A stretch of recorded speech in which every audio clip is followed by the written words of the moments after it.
와, 시세의 반값에 나온 경매 물건 정말 솔깃하지 않으신가요? 그런데 25년 경력의 전문가가 이런 물건일수록 가장 큰 함정이 숨어 있다고 경고합니다. 바로 유치권인데요.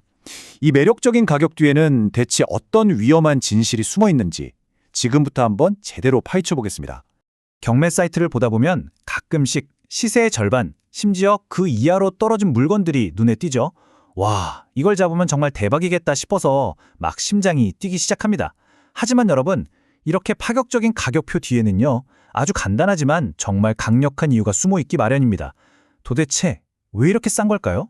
네, 정답은 바로 유치권, 이 세 글자입니다. 이게 뭐냐면 아주 쉽게 말해서 공사대금을 못 받은 건설업자가 내 돈 받을 때까지 이 건물 절대 못 넘겨줘 라고 버틸 수 있는 정말 어마어마하게 강력한 권리예요. 이 권리 하나 때문에 수억 원짜리 건물이 순식간에 아주 위험한 투자처로 돌변할 수 있는 거죠. 자, 그래서 첫 번째로 우리가 짚어볼 건 바로 이 유치권 물건이 어떻게 덫으로 작동하는가 하는 점입니다. 겉으로 보기엔 정말 엄청난 기회처럼 보이잖아요. 하지만 그 안에는 투자금 전부를 날릴 수도 있는 아주 치명적인 위험이 도사리고 있습니다. 이 덫에 빠지지 않으려면 먼저 그 구조부터 정확하게 알아야겠죠?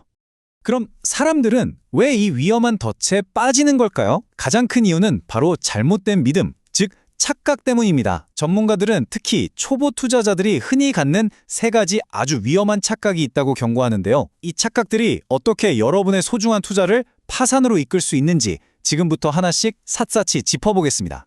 이게 정말 가장 흔하면서도 가장 위험한 생각입니다. 에이, 저거 서류상으로만 신고된 가짜 유치권일 거야. 겁주려고 하는 거지. 소송하면 금방 해결돼. 이런 막연한 기대를 가지고 덜컥 입찰에 참여하는 분들이 정말 많습니다. 하지만 법원의 생각은 우리와는 완전히 다릅니다. 이 내용을 한번 보세요. 대법원은 땀 흘려 일하고도 돈을 못 받은 채권자를 보호하는 걸 아주 중요하게 생각합니다. 일종의 공평의 원칙이죠. 그래서 재판을 시작할 때 기본적으로 이 유치권은 진짜일 것이다 라고 전제하고 사건을 들여다본다는 뜻입니다. 이 표가 모든 걸 말해주죠. 왼쪽이 바로 우리의 희망 섞인 생각입니다. 가짜겠지, 쉽게 이기겠지. 하지만 오른쪽의 법적 현실은 아주 냉혹해요. 법원은 일단 유효하다고 보고 그게 가짜라는 걸 증명해야 할 책임은 100% 낙찰자인 당신에게 있다고 봅니다. 이건 완전히 다른 게임인 셈이죠. 자, 두 번째 착각으로 넘어가 볼까요? 이건 점유라는 개념을 잘못 이해해서 생기는 문제입니다. 많은 분들이 유치권자가 현장에 없네? 심지어 내가 건물 열쇠까지 받았는데? 그럼 점유를 잃었으니 유치권도 없어진 거 아니야? 이렇게 생각하시거든요. 과연 정말 그럴까요? 법원의 판례는 아주 단호합니다. 설령 낙찰자가 법원의 인도명령이라는 합법적인 절차를 통해 강제로 열쇠를 확보했다고 해도 그것만으로는 유치권자의 실질적인 점유가 상실되었다고 보지 않을 수 있다는 거예요. 이게 무슨 말이냐면 물리적으로 열쇠를 가졌다고 해서 법적인 지배권까지 빼앗아 온 건 아니라는 거죠. 이 표를 다시 한번 보세요. 왼쪽처럼 열쇠가 나한테 있으니 이제 내 거다 라고 생각하기 쉽지만 오른쪽의 법적 현실을 보면 법에서 말하는 점유는 훨씬 더 넓고 끈질긴 개념이라는 걸 알 수 있습니다. 눈에 보이는 게 전부가 아니라는 점, 이거 정말 반드시 기억하셔야 합니다. 자, 이제 마지막 세 번째 착각입니다. 공사대금을 못 받은 건설업자가 건물주한테 이런 합의서를 받는 경우가 있어요. 이 건물 그냥 당신이 팔아서 공사대금 알아서 챙겨가라. 이걸 본 투자자들은 이렇게 생각하기 쉽습니다. 아하, 건물을 팔 권리가 생겼으니 굳이 유치권을 행사할 필요가 없겠네? 그럼 유치권은 포기한 거구나? 하지만 이건 역시 대법원의 판단은 다릅니다. 건물을 팔 수 있는 권한을 받은 건 어디까지나 돈을 받기 위한 여러 방법 중 하나일 뿐이라는 겁니다. 돈을 받을 권리 그 자체, 즉 유치권을 포기한 걸로 보지는 않는다는 거죠. 이 슬라이드 비교가 핵심을 아주 정확하게 보여주네요. 왼쪽처럼 매각 합의를 유치권 포기라고 생각하면 정말 큰 오산입니다. 오른쪽 현실처럼 법원은 실제 공사대금이 완납되기 전까지는 유치권이 계속 유효하다고 판단합니다. 그러니까 합의서 한 장만 믿고 안심해서는 절대 안 된다는 얘기죠. 지금까지 우리가 살펴본 세 가지 착각의 중심에는요, 공통적으로 아주 중요한 법적 원칙 하나가 있습니다. 바로 투자자에게 보이지 않는 무거운 추처럼 작용하는 입증 책임이라는 건데요.